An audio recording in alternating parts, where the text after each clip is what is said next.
All right, let's get back. There are quite a few questions on eject me before we started, so let's go through a few of those. I think we have answered this quite well. And which are the second most important group of stats to have on pop-ups? I don't think that there are enough good stats to have that you would want to have any pop-ups for MTT sit and goes. I just don't think that you can get sample size on enough stats that they wouldn't fit on your 9-player table. How many hands is the minimum we need to have for the most important stats so we can rely on them? It all depends on how many samples you are getting on the stat that you are. It all depends on how many samples can you get on the stat that you are playing with. So with a stat like PFR or VPIP, you can get your first idea after 10 hands, and you can get quite a good idea after 100 hands and really accurate idea after 5,000 hands. But then there will be stats like fold to c-bet that in tournaments you are probably never getting a good idea on. Which reports are most important to run and analyze to find out our leaks and mistakes in MTDs and MT SNGs, like how to improve our stealings, which stats to watch out, etc. Usually when I'm having a player that's coming out for coaching, the first thing I do is going to be go through effective stack size report, going through if there is something really wrong, if there is some spot that the player is not winning all in adjusted big blinds or is losing at some stack size. And for MTTs, if you are doing about 10 big blinds per 100 in all in adjusted EV, you are generally doing really well. And on some stack size, it will be harder to get as big of an edge in big blinds per 100, but when we are looking at where the chips are rolling in, I have been winning 3.7 million chips, and bulk of that will come from 5 to 15 big blinds. More than half of the chips I have won will come from 5 to 15 big blinds deep, even though I have only 3 big blinds per 100, this sample size too. And we can see like in this is named average pot, but it's all the pots combined, so the amount of money that's moving is going, you can see that like even with something like 50 to 75 big blinds, we just don't have enough chips moving at that stack size to make that important. Like if we are going just to 20 to 30 big blinds, we can surprisingly see that there's going to be as much money rolling than from 40 to 100 big blinds in turbo MTTs. And if we are looking at 5 to 10 big blinds in turbo MTT sit and goes, we can see that 1/3 of the money will be moving at 5 to 10 big blinds stack depth. So you need to be really good in 5 to 10 big blinds stack depth if you are playing turbo MTTs. And more than half of the money is moving between, like there's 26 million chips out of 44 million chips that are moving in 5 to 15 big blind stack depth. That shows you quite much what's going on in here. And basically also I'm watching that what kind of an VPIP and PFR in this sample size, it's something that people usually say that you can't be a winning player if your VPIP and PFR are far behind. But you can see that I have won quite nicely in this sample size with having a lopsided VPIP and PFR. It was all about pot manipulation and exploiting the tendencies of my opponents in there. So I did set mine a lot early on, and I did also limp a lot of playable hands and limp behind a lot of playable hands rather than raise them, and so that when I hit the boards, I played them hard, but you need to remember that this is mostly on MTT sit and goes. And I think pretty much half of this sample is going to be on games that are less than 3.5 big blinds, or less than $3.5 games. So in those games, you can exploit your opponents, and there might not be that big of a deal in increasing the pot early on if you have a really big advantage on your opponent's post flop.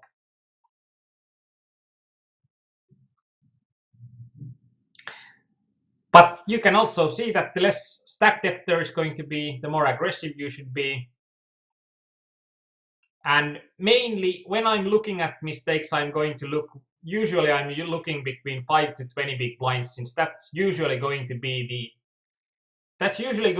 the spot where people are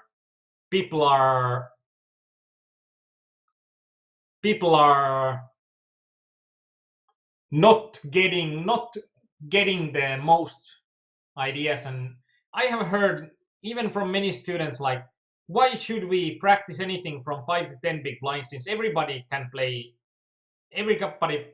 push fold game and everybody plays it already perfectly. Well, I have probably made 6 figures playing just push fold, so I don't think that everybody plays push fold perfectly, and there's a lot of tricks that you can still utilize even when short stacked. And it's really important, since so much of that money is moving in turbo MTT. So much of the money is moving in the low stacked depths.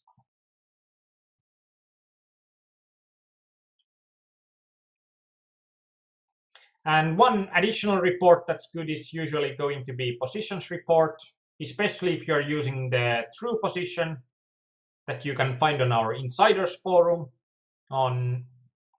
and it shows you the distance from button rather than the UTGs. And so since UTG can be anything from button -2 to button -6, so this is going to give you a clear idea.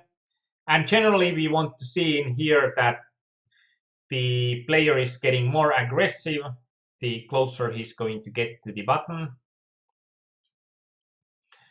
And even in small blind, you can be quite aggressive. You can even win in small blind if you are aggressive enough. Probably what I'm looking at here is that I gave my big blinds probably a bit too easily when I thought that I'm still going to have a lot of edge against my opponents. And I played 40 tables during this sample, so it's also something that I played with a bit of a simplified strategy. But mainly position report, and then when you have a position report, then you can have also like drill down with the position report on a certain amount of big blinds and see on every position what are you doing. Do you have sample size? What are the confidence intervals for the big blinds?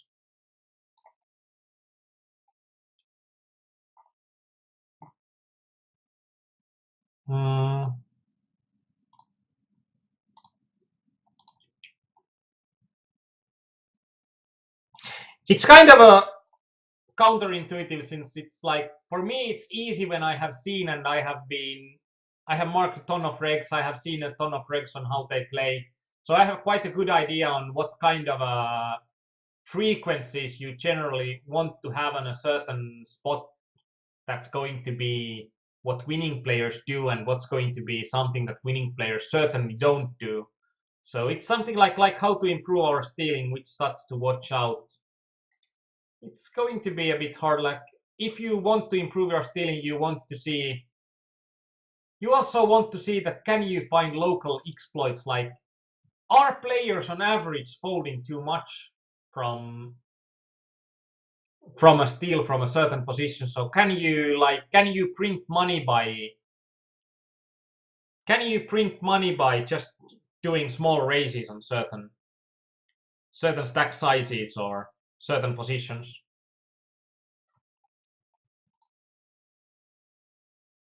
And where's the balance between losing and winning in the stats?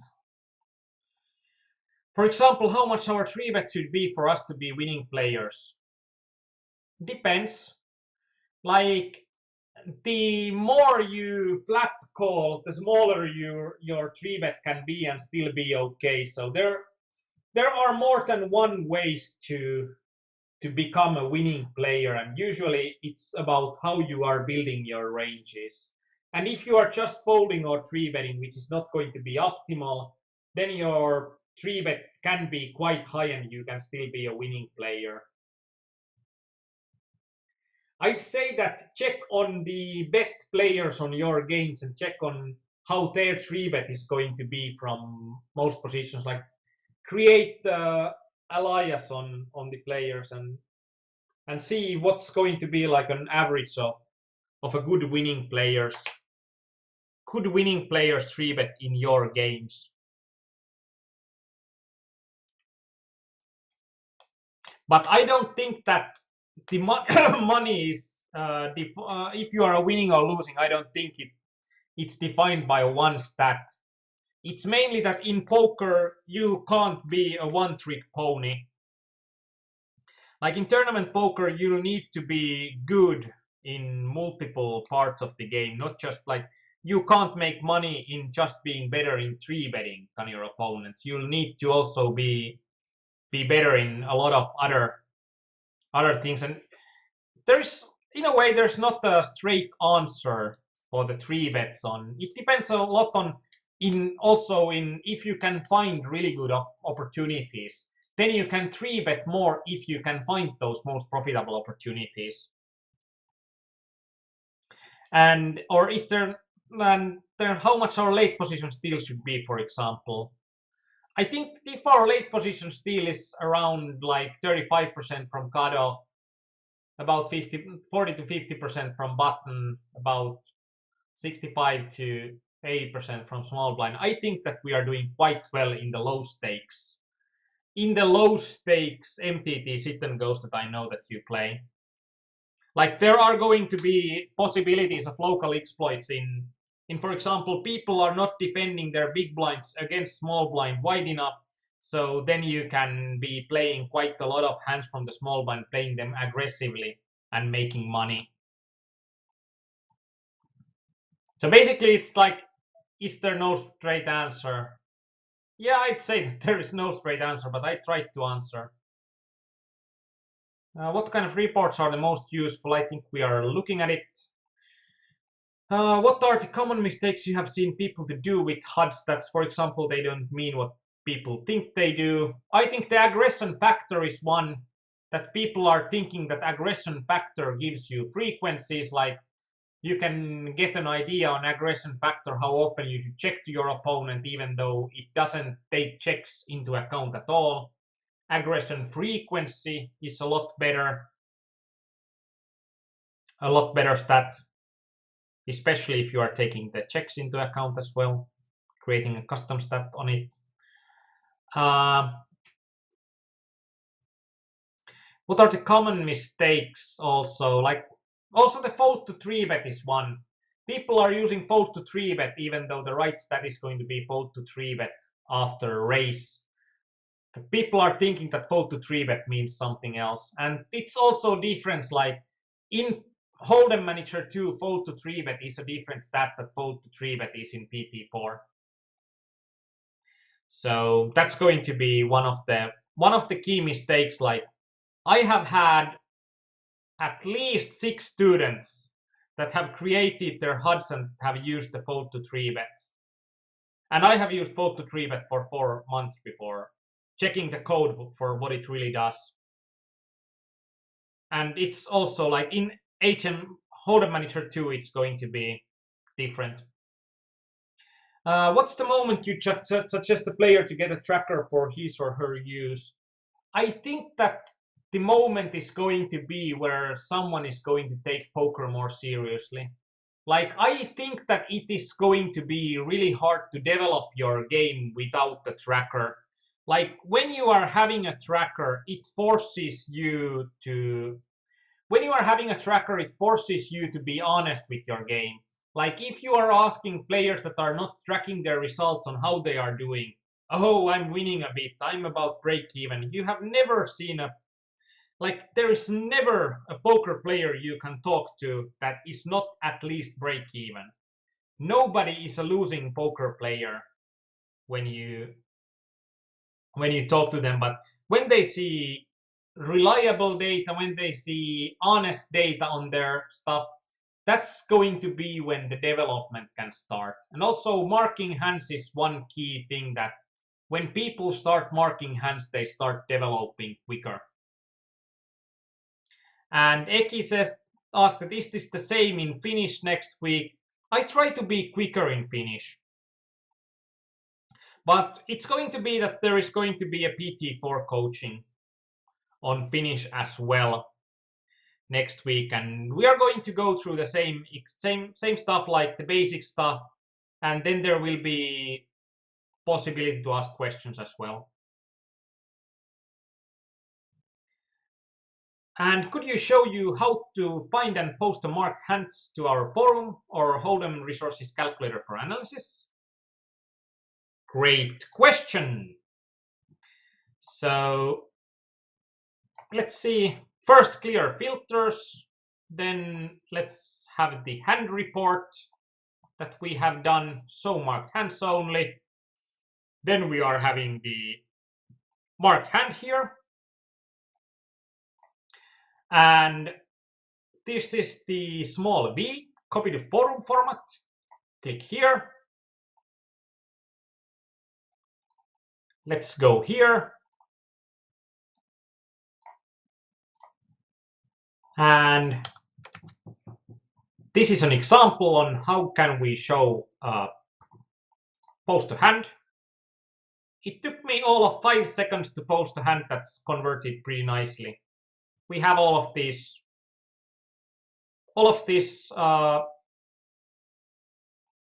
adjunctions on which players are involved in the pot, like they are getting bolded, what has happened, their razors are in red, and then there are going to be like the main pot, side pots. In options, we can get the copy options, like we can mask player names, we can hide results. If we hide results and we copy, then with hide results, when we post reply, then there will be no results. So that's going to be quite good if you want to have a discussion without the, and when copied show results in forum spoiler, it means that it's going to automatically create a spoiler tag. Oh, it didn't.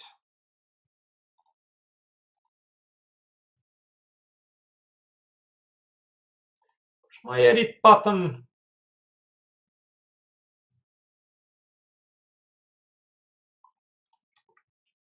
Oh, it's in tools. Edit. Yep.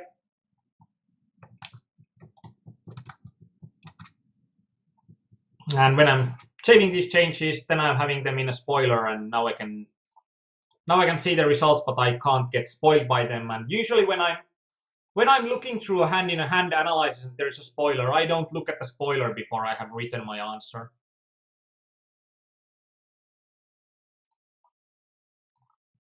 Of course, when we are using this to get things to Hold'em resources calculator, for example, it's a great software as well, highly recommended.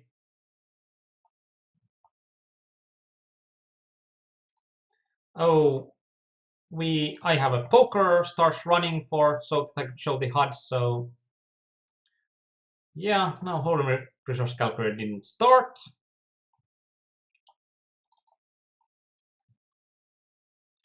So in here we can get the basic hand, and there's a past from clipboard. Now it says that no valid hand history found. Of course, it doesn't understand forum format. We need to press this last button, that is the copy raw hand history. When we press it, paste from clipboard, we have a hand here. It copies the blinds, antes, and it copies the stack sizes. You need to yourself look on what's going to be the tournament structure.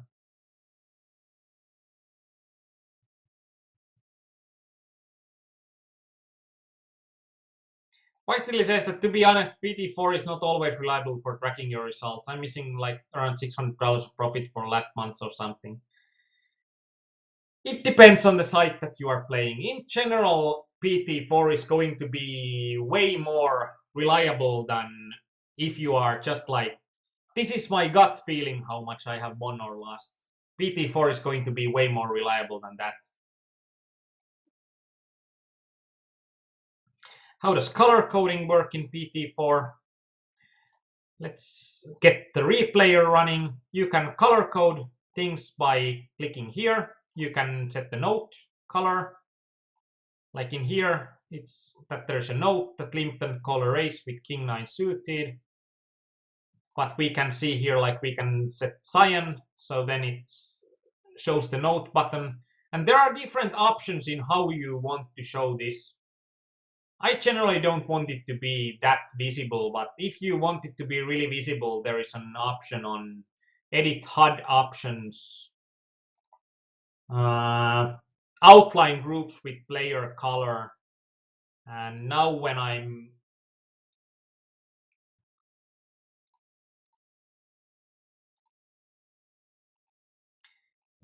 looking at the same hand again, okay, probably need to close this one first. HUD options.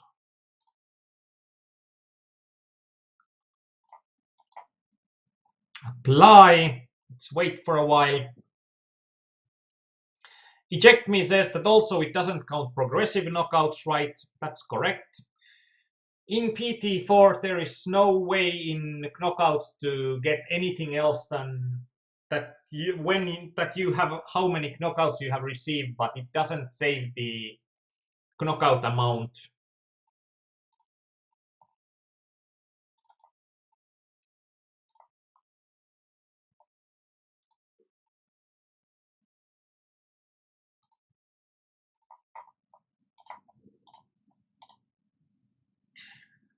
Huh. It used to be that when it got all around the profile when you mark the player with a different color.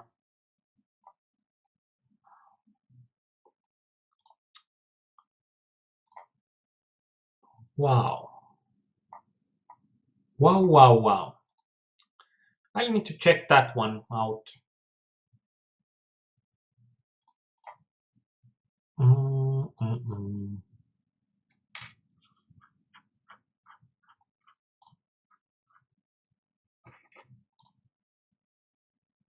Might be in the HUD profiles as well on how the notes are.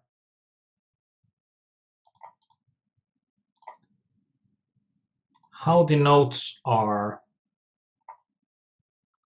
sent. I'll need to check that one later, but good question on Paistisilli.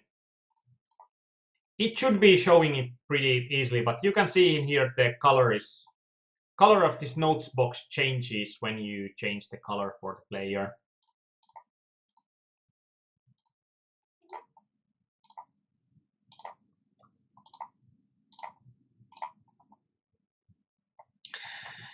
Eject me says that on the replayer of the PT4, there is the ICM button, like launch final table ICM calculator. Yep. So we can see in here that there is a bounty buy-in. This is actually probably the only ICM calculator that can calculate bounties well. But the calculator is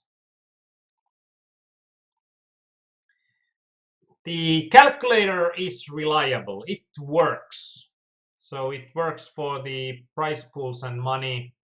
Like you can see how much a stack is worth in price pool percentages or money. But problem in here is that you can't get the reliable. You can get the ICM amount, like how much your stack is worth. This is really reliable. But if you want to use it for anything else, like launch the equity calculator on and have the equity and ICM calculated, it's going to take you a crap ton of time to achieve what Hold'em Resources calculator can do in an instant.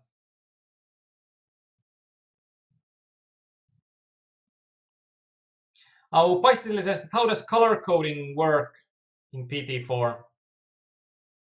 Yeah, I want to change colors for stats, for example, like, okay. Okay. So let's think about something different. So how does color coding work in the HUD? So let's get to our tournament basic. Basically, we can set any stat to any color. So we can have a basic color, and this is what I have done for a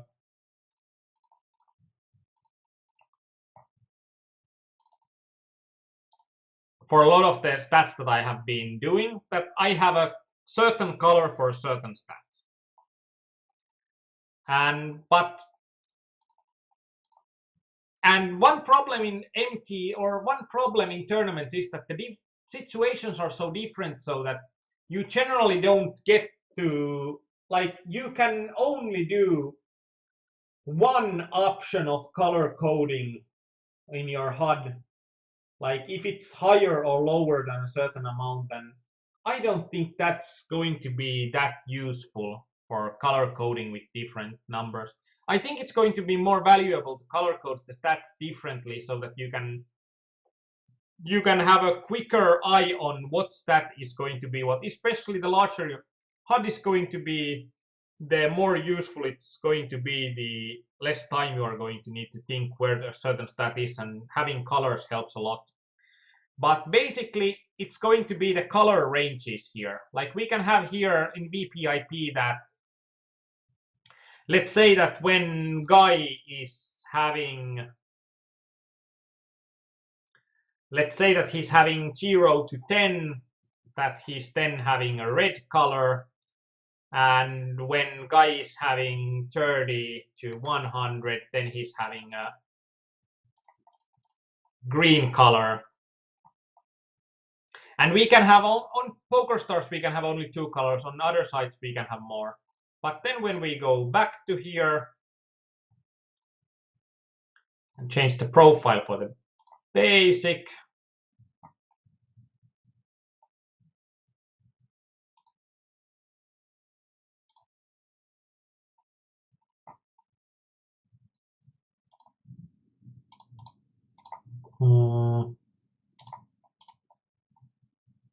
that's going to be a good example.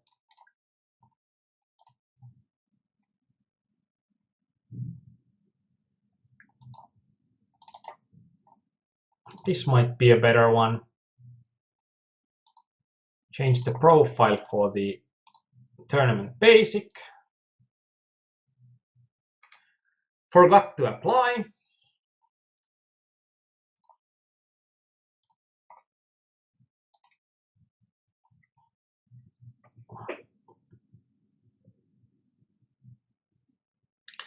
And still, there's time to ask questions if there are any.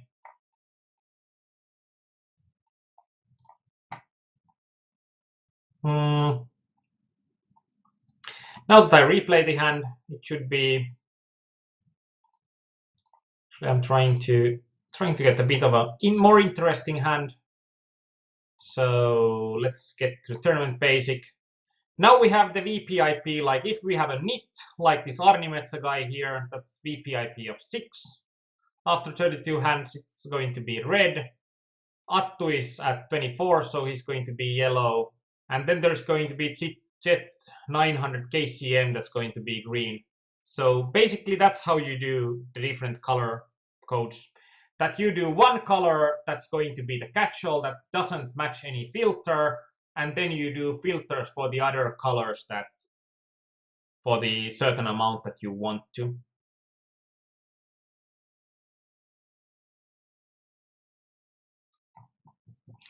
And Of course, one thing to add here, we can export hand histories. We can do multiple hands, like we can select multiple hands. We can export hand histories, and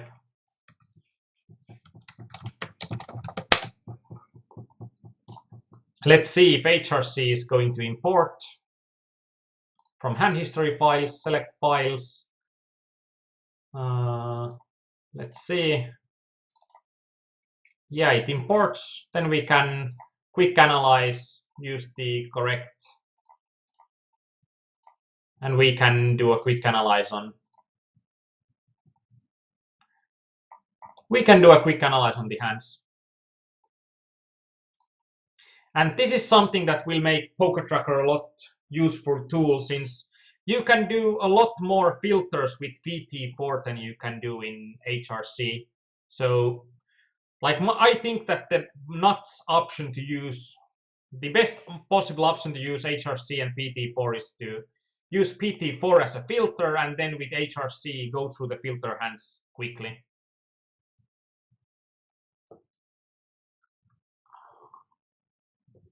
And you can, of course, you can select all of the hands by pressing Ctrl and A. It's select all hotkey in Windows. That's usually something that comes pretty handy when you are having 5,000 hands or something. Just a small, quick idea, like, and now if I'm exporting these hand histories. And I can also, in Hold'em resources, now that I get those from hand history files, select files. Now that when I'm having multiple different buy-ins, I can select all of those and do a quick analyze on multiple tournaments at once.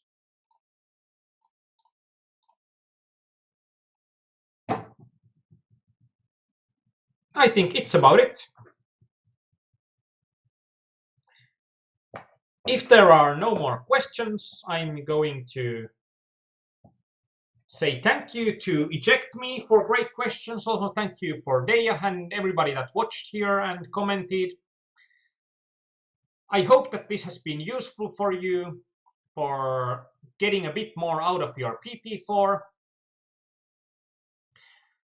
We will be doing the PT4 coaching on Monday in Finnish, so that there will be some Finnish material on PT4 as well. I think that there has been absolutely zero material on PT4 before this, so that's probably something to think about. So if you didn't get to ask your question and you know Finnish, you can ask it there, or if you have a question, you can still ask it on our Max Value Softwares forum. There are plenty of PokerTracker 4 threads.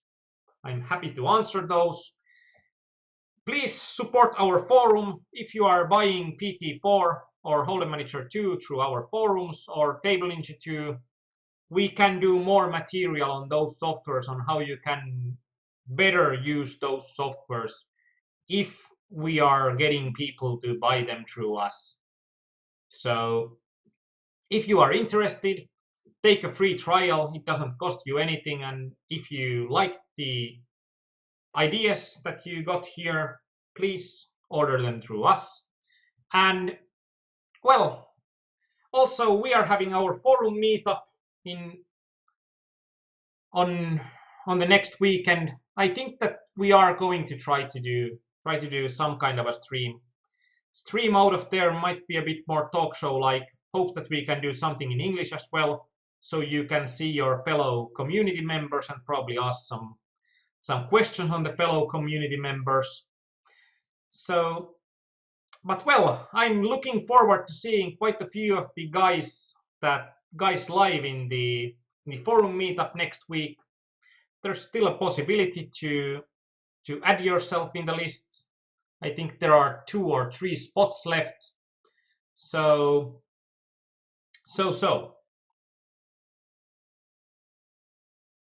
hope to see as many of you there as possible, and if you are going asleep, have a good night. If you are playing poker, may this be a winning night for you. Bye.